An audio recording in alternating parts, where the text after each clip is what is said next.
Holistic by Shiana. Hi, it's Shiana. Welcome to Who You Callin' Holistic. Welcome.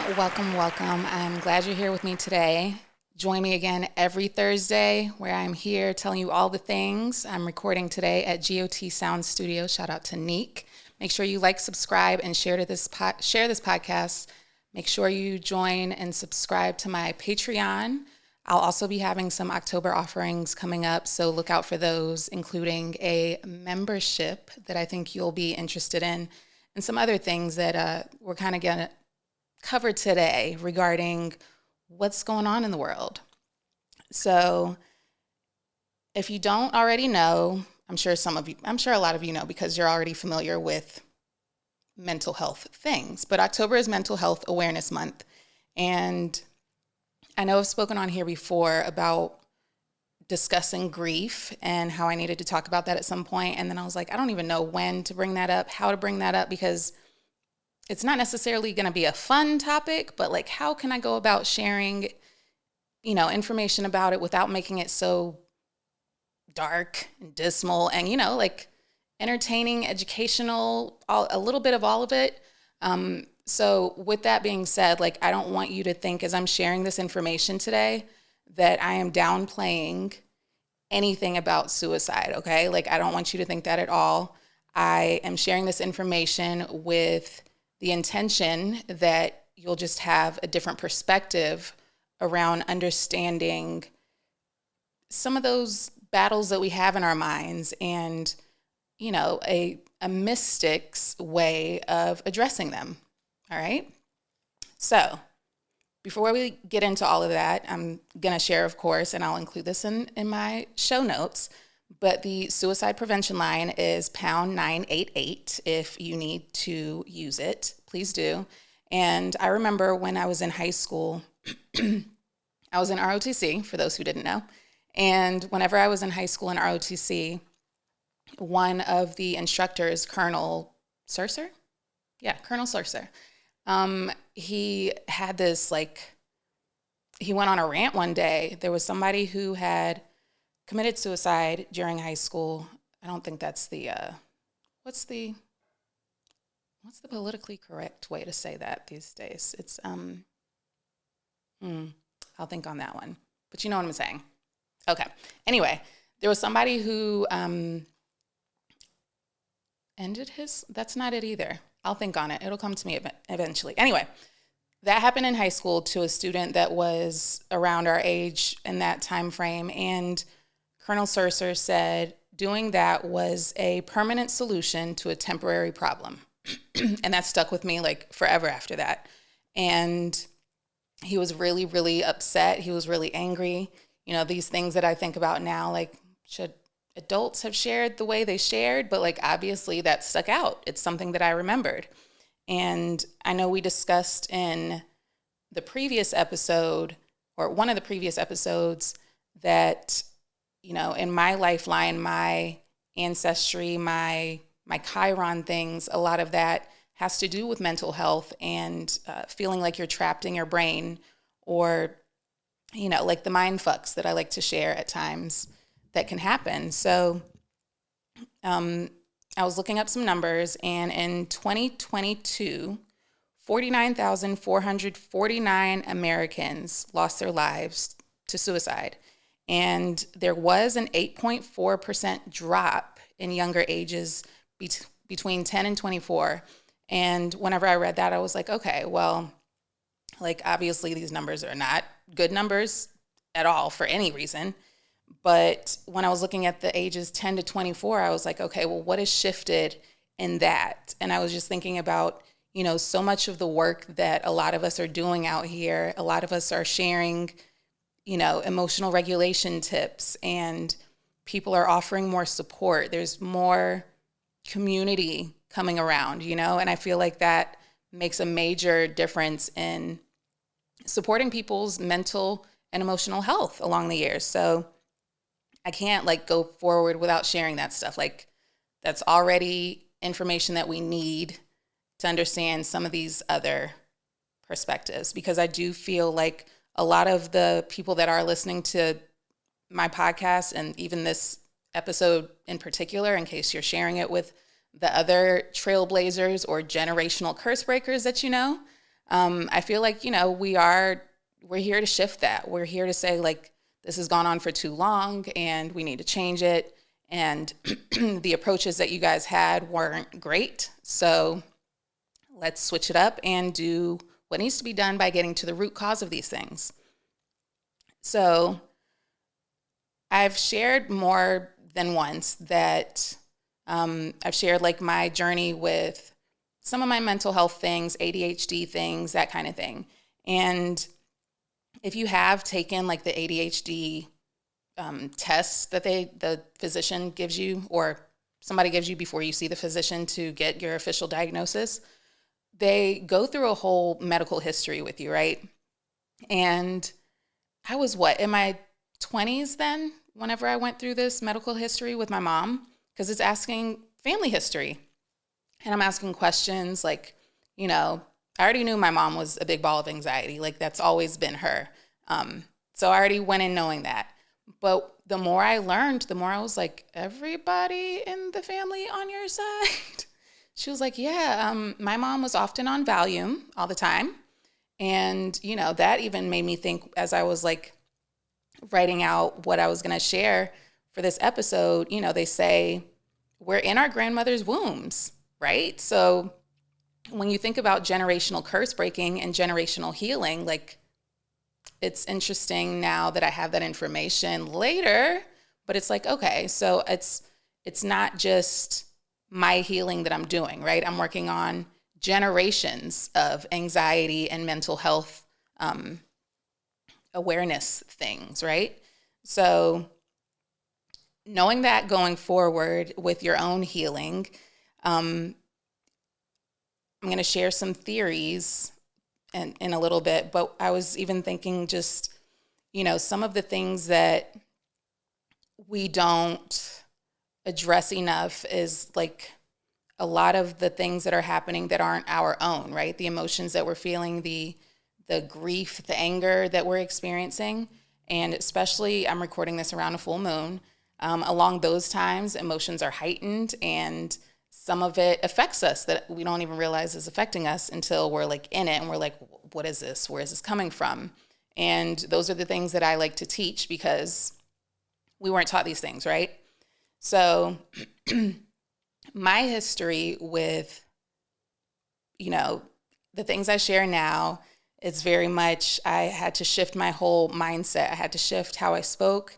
And you'll even see me discussing it now, or the way I talk now, like I have this mental process happening in real time if I'm having a conversation where I'm trying to make the words, I'm doing it now, where I'm making the words lighter and lighter as I say them so they sound more achievable and that, I can invite in more things by switching up how I manipulate those words, right? But that wasn't always the case. And I was thinking back to when I had a true shift in my optimistic approach to things. And that happened in 2011. I went to a vision board party in Atlanta. And that was around the time I had like just heard about The Secret or I'd heard about The Secret, but like I actually paid attention to it by then. And we had the vision board party and I left it feeling inspired and empowered and, just like things were shifting immediately after that experience. And then I remember, interacting and engaging with my mom. And it was like, and that's when I really understood, I understood energy before, but that's when I really, really felt energetically how negative she had been, right? So even when I went to that vision board party and somebody pointed out, hey, you're kind of negative. Like, why do you immediately think that way? It was conditioning. It was what I had learned over the years and, what she had learned over the years. And my grandmother, that whole family, my mom's sisters were all born in England, but my grandparents all emigrated from Ireland. So that just gives you some insight on, some of the ancestral things that are within our DNA, like great things like resourcefulness and you know, depending on and working with community around you and those kinds of things. But then the other things like the scarcity mindsets or the fears that are instilled within you just from experiences, right? So again, when we're thinking about generational curse breaking along the years, you got to factor those things in. And, you know, modern medicine wants you to think that you can fix things immediately with a pill and stuff.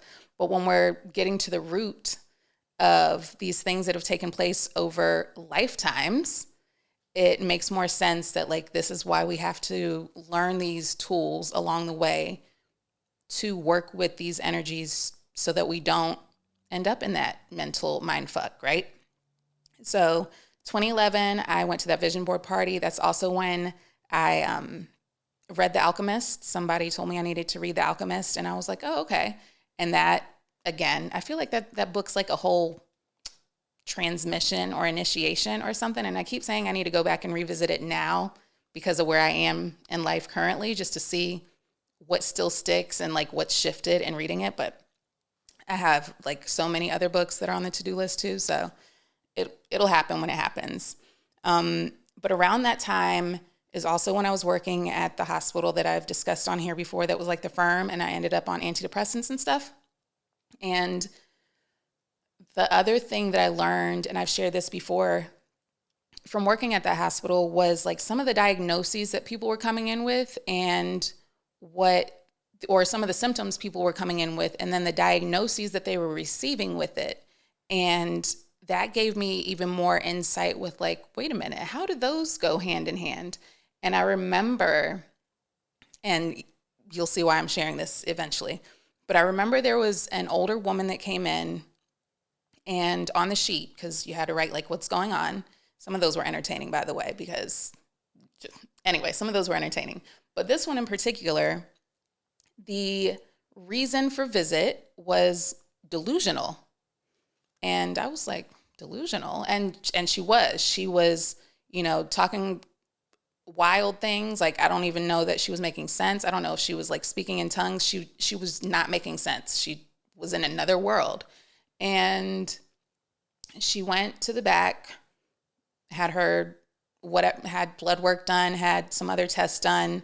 And I remember her leaving like that. I don't know if she came, because I used to work third shift. So I don't remember if she came in like earlier in the shift and left before my shift was over. It was something along those lines. But I remember like she wasn't getting admitted or something. And I was like, how'd she come in delusional? And now like everything's okay. How is she leaving here? And what did they do? What happened? And her diagnosis was a UTI. And I was like, a UTI? You know, I thought you just felt like you had to pee a little bit, a lot. And you just have some cranberry juice and you're good. Or take the little cranberry pills or, you know, the little Azos. I know y'all know what I'm talking about. But apparently, if it continues, then you can become delusional, along with other things like fevers and some other symptoms. But I had no idea before I had worked at the hospital.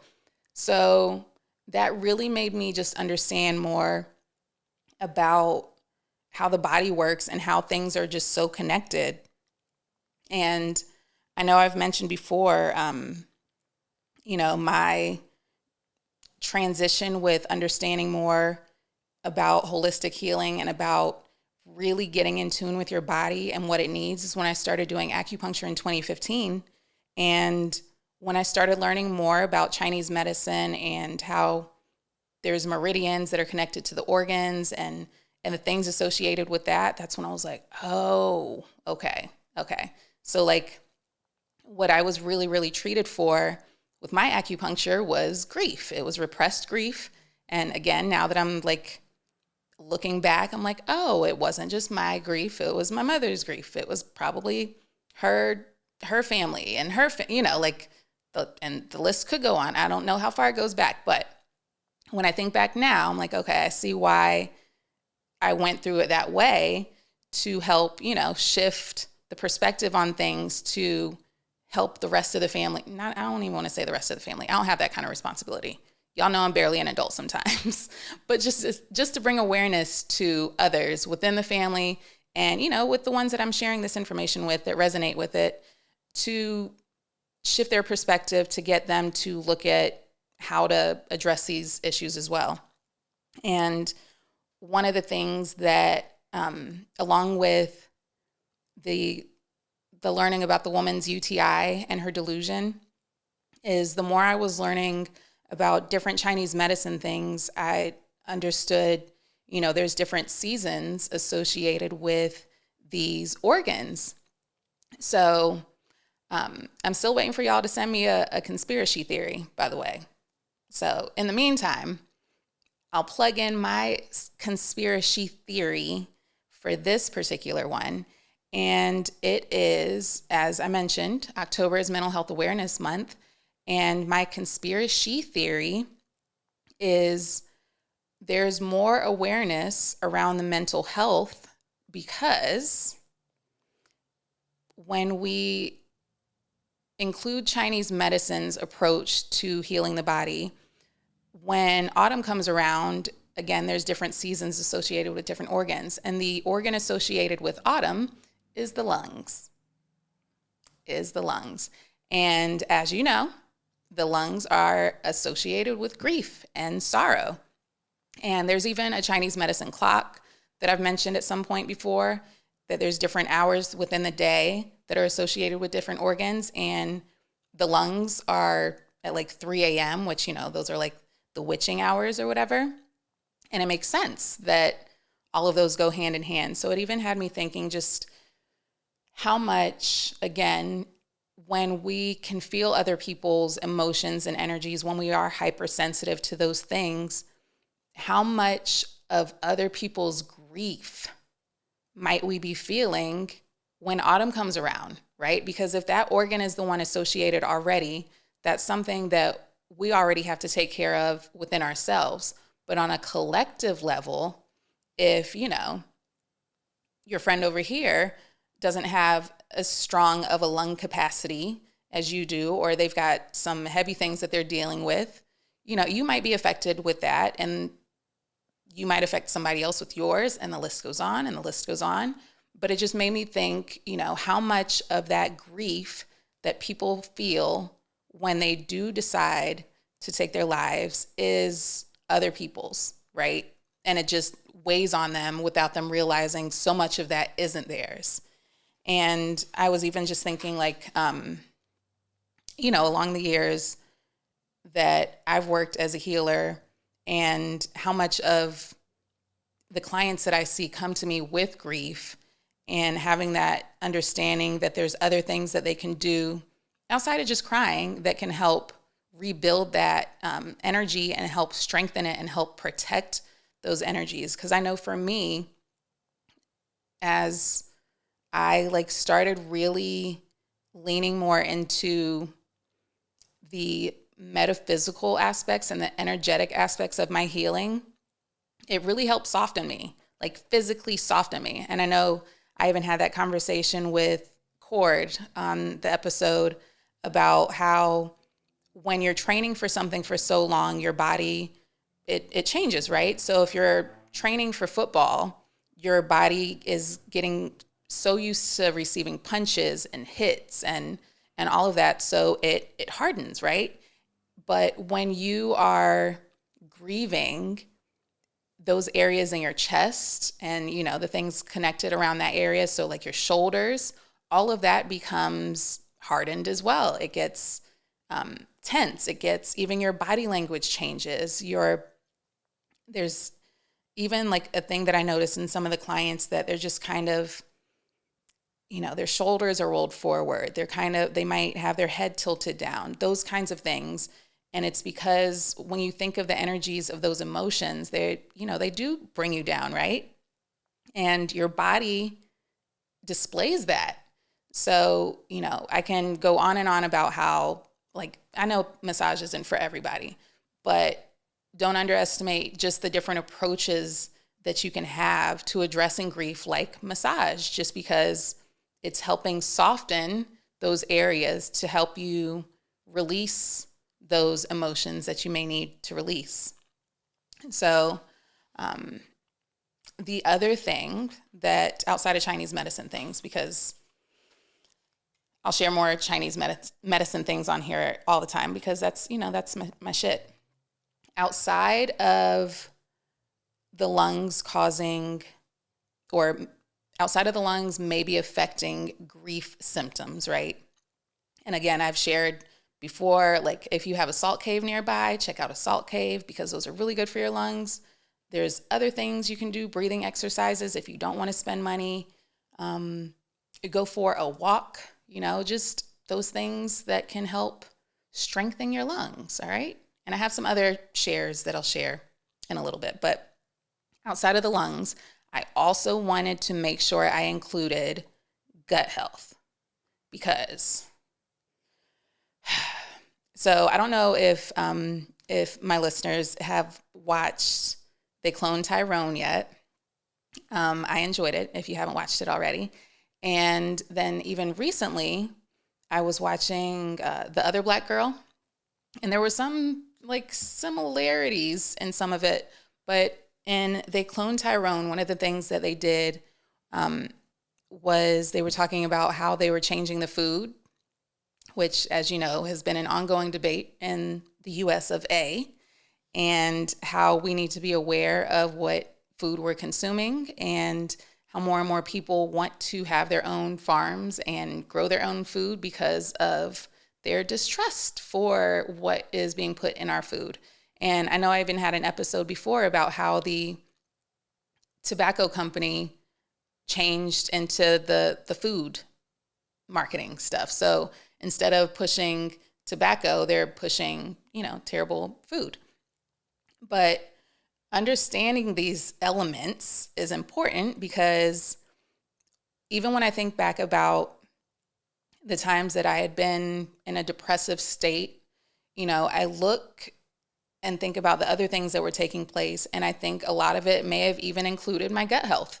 For instance, one of the things I've really enjoyed learning in my studies is, and I know I discussed this with Jonathan on here, was learning more medical astrology things. And so for me, whenever things are out of balance within my body, it really shows on my skin. And in the medical astrology aspect of things, I know I've researched like learning about your rising sign affecting your health, and then also learning other elements of your signs and how that can affect things. So I often share, if you have Cancer or Virgo placements, to make sure that you are strengthening your gut health, because Cancer is ruled by the moon. So you know that we are affected with our emotions around those times. So the emotions and the gut go hand in hand. And for Virgos, they're the organ associated, again, intestines.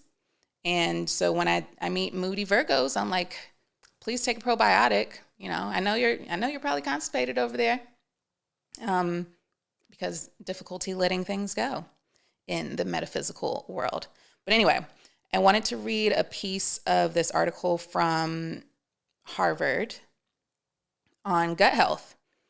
And it says, the brain has a direct effect on the stomach and intestines. For example, the very thought of eating can release the stomach's juices before food gets there. This connection goes both ways. A troubled intestine can send signals to the brain, just as a troubled brain can send signals to the gut.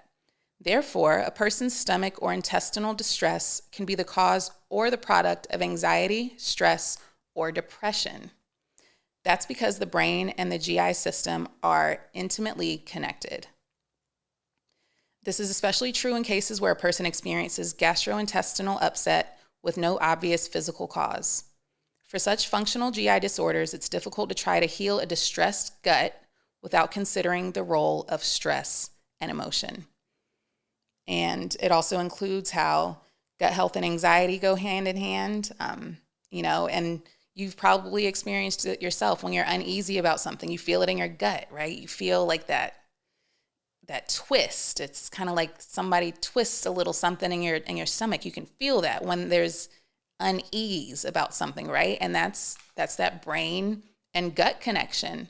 And I was on an interview recently and that'll be out pretty soon on that Here for the Health of It podcast. And we were discussing trusting your gut and how if you're not connected to your gut, how can you trust your gut? And for those who question their intuition or their inner knowing, I do encourage strengthening your gut. And that can include, addressing diet concerns. And like for me, when I was learning more about medical astrology things, like I mentioned, for me, like it's skin stuff.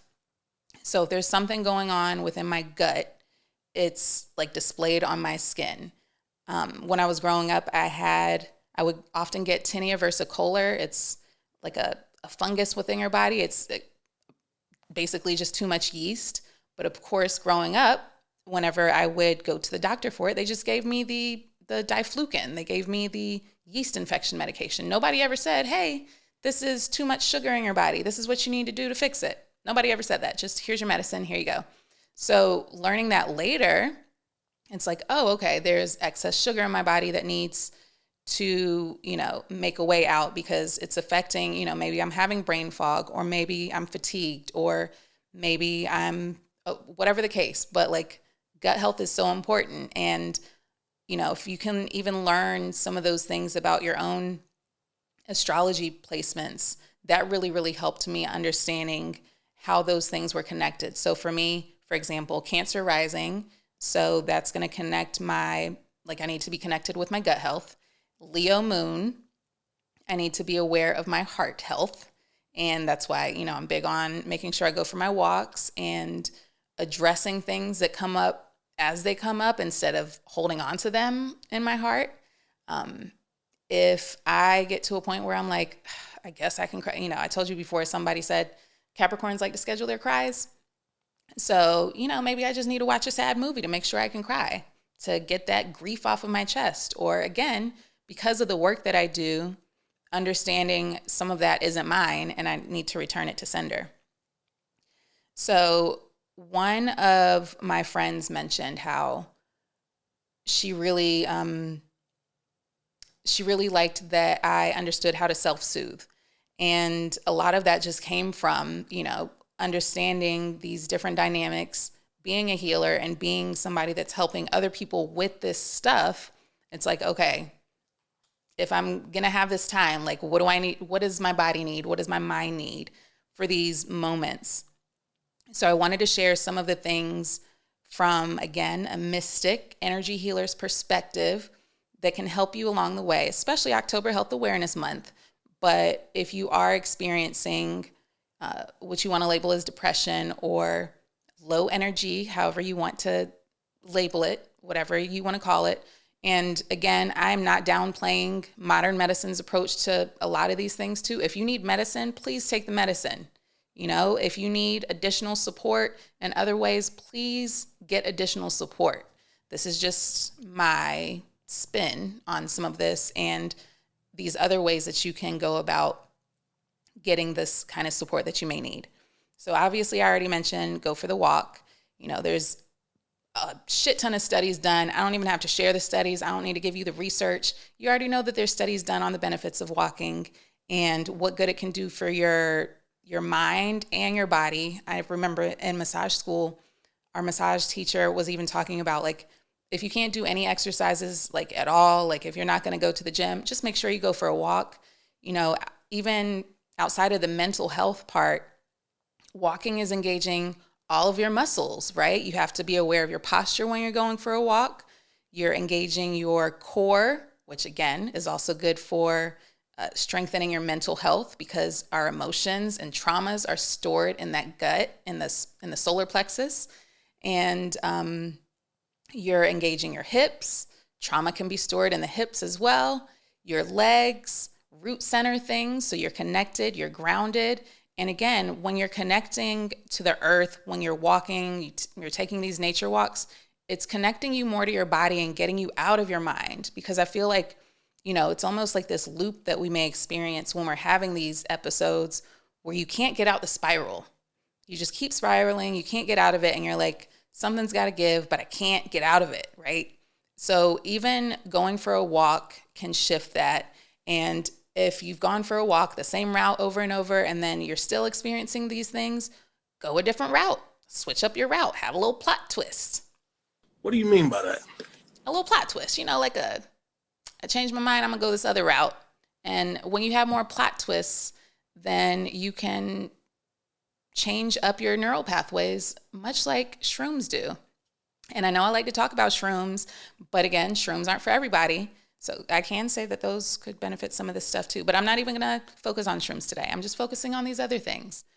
But going for a different route in your walk, or going for a different route on your drive to work, those things can also create new neural pathways in your brain as well.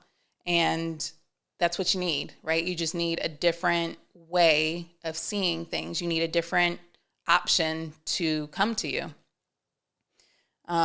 Of course, I'm going to plug in meditation. And again, like, don't just think that meditation has to be eyes closed and like, Nam-myoho Renge-kyo, whatever. Don't think it's just that. There's several ways of meditating. You can do your walking meditations, or, I love the healing frequencies. And I've shared meditation on here a million times, but meditation is a way to, hear those words, hear those thoughts that are coming to you, and just not engaging with them, just allowing them to flow. Because a lot of times I feel like when we do experience anxiety and depression, we're entertaining those thoughts that come to us. And like, I have some wild, intrusive thoughts, okay?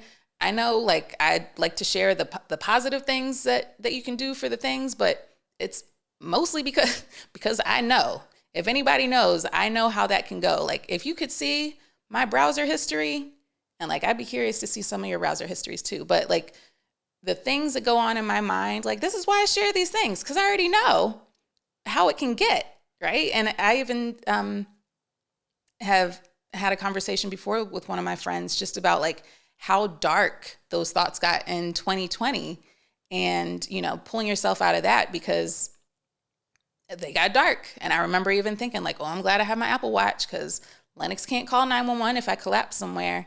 And yeah, like they went left often. And again, how much of that was mine, right? How much of that was my own thoughts? How much of it was like collective thoughts that I didn't understand how I was receiving them, right? Another thing that I do like to share is, I know this is difficult for some, but let me plug it how I can plug it for it to be better received. But communicate your needs. I know they say check on your strong friends, and you can. Please check on your strong friends. But also, there's times that like I'll check in on my friends and they're going through a moment. They're having a low energy moment. And, so I say like, what do you need? And sometimes that response is, I don't know, right? But outside of that episode, because sometimes you don't know what you need in that moment, but really sit with, again, outside of this episode. So like, maybe even after you listen to this, think about those moments that you have, those low energy moments. Think about what you enjoy, self-soothing, again, to pull you out of those moments. I know for me, even like if I get sick, God forbid, that doesn't happen often, but I like to, one, rest, because, I'm a preach to rest all the time. But also, like, I love watching a funny. I love watching a stand-up. I love just watching funnies, because I'm a firm believer that laughter is one of those good medicines for you. And so I know that that's going to pull me out of like that frequency that I might be experiencing in the moment, right? So think of these things that do pull you into a higher energetic state, that do pull you out of that lull, because it's just an ebb and flow, right? You're just in a valley at the moment, and you got to wait till your next peak. But understanding like the things that you may need in those moments, then you have that information that you can pull yourself out of it a little quicker.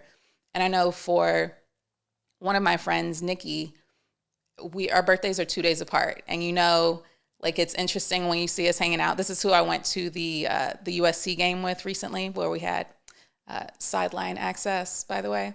And y'all know I don't give a fuck about sports. I don't know if you know that. I don't give a fuck about sports, but I do go for the vibes and the energy.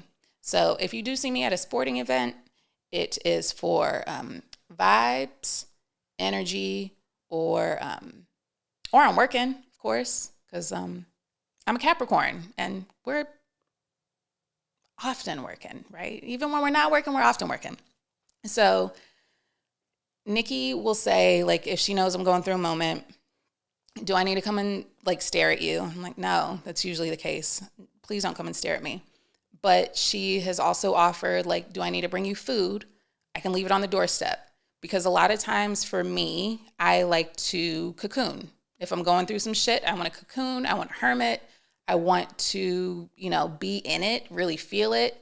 And I don't want to share that with people. Like, I don't want to share my energy. I probably more than likely don't want to be boohooing on somebody's lap in the moment, maybe later, but like in the thick of it, I'm usually like, I need a moment to process it myself.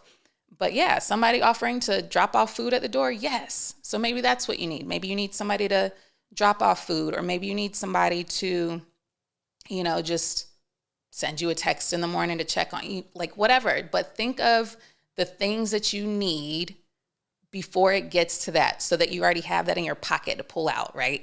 So it's in there. That information's there, and you can just say, okay, this is what I need now. Because autumn's coming, or autumn's here. I'm sorry, autumn's already here. And as the month progresses and the year continues, it's going to get darker outside, right? And a lot of people experience seasonal depression. And I like to say, well, what are you doing? What are you doing right now to prepare? What tools do you already have ready in your reserve for when it is dark, for when you do experience even more seasonal depression? Because in the winter, in Chinese medicine, those are your kidneys, and kidneys are associated with fear. So again, when we think about these things as a collective consciousness, how much of that fear is the collectives that people experience when they have seasonal depression, and how much of it is their own? So think of these things that you can have in your toolbox for, getting out of that. And I even like to say, I've seen a post recently too that said, hold the frequency. I was like, that is exactly what my friends do when we are, maybe we're going through those dips.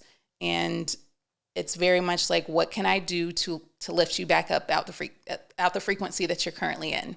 So holding the frequency is like holding it in that more uplifted energy, that more uplifted state, to continue to get you back to the peak quicker. Because the valleys are, again, they're temporary, right? But we don't know how long they are until we're in them, and then how long they have been until we're out of them. But the more tools that you have access to get you out of those peaks, the better. I mean, not peaks, the valleys. So just keep those in your pocket, all right? Because you need them.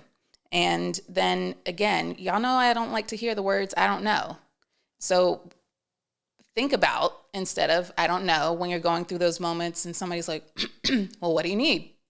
Instead of I don't know, just really sit with, what do you need in that moment? Not the big picture. What do you need in that moment? It could very much just be like silence. Maybe it's just, I don't need anything. I just needed to share what the fuck is happening in my life right now. But think about it, all right? Even if you need to pause this and think about it now.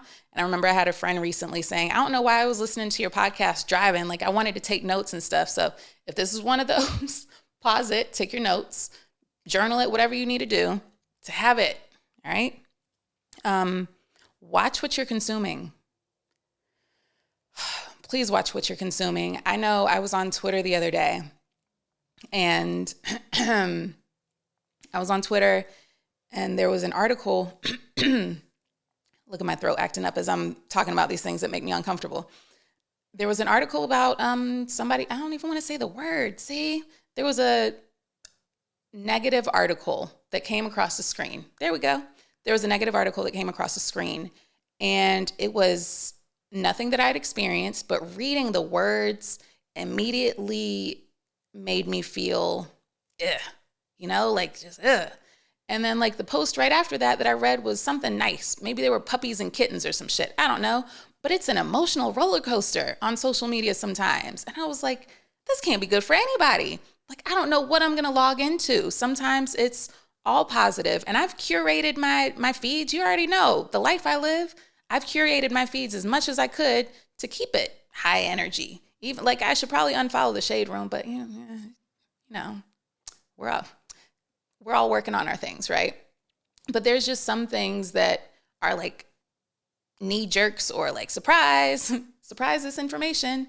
So then it's like, okay, let me log off because I don't need to see anything else after this. Like now I'm in a weird space. I'm thinking about how they felt with that experience and like the things that are going to take place after this. And I don't need that kind of energy. This is things I don't need to think about. I need to think about my own shit, right? Not other people's shit. So please watch what you consume. And I have like, very strong feelings about people sending me news articles because of those things, because I feel the things. And I know even the Murdaugh thing is coming back on Netflix. And I was like, ooh, again, we're all working on our things, right? But I was like, ooh, let me see this. Let me watch this other one. And I started it and I was like, I feel the things. If I do watch this, it's got to be a daytime experience because I don't know if the energy of the nighttime makes it any different. I'm still going to have to watch cartoons. It just felt easier to watch it in the daytime. I'm not sure why. I don't know the science behind that, but it felt right. So I still haven't watched that because I feel the things. Also, learning your chart, your astrology chart. If you can learn more astrology things about yourself, I will highly encourage it. Again, you don't necessarily need your birth time to get a clear understanding and some direction with that.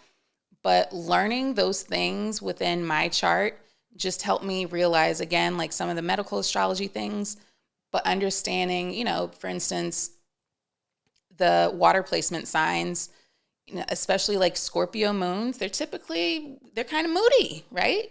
And understanding that might make you understand your emotions a little more.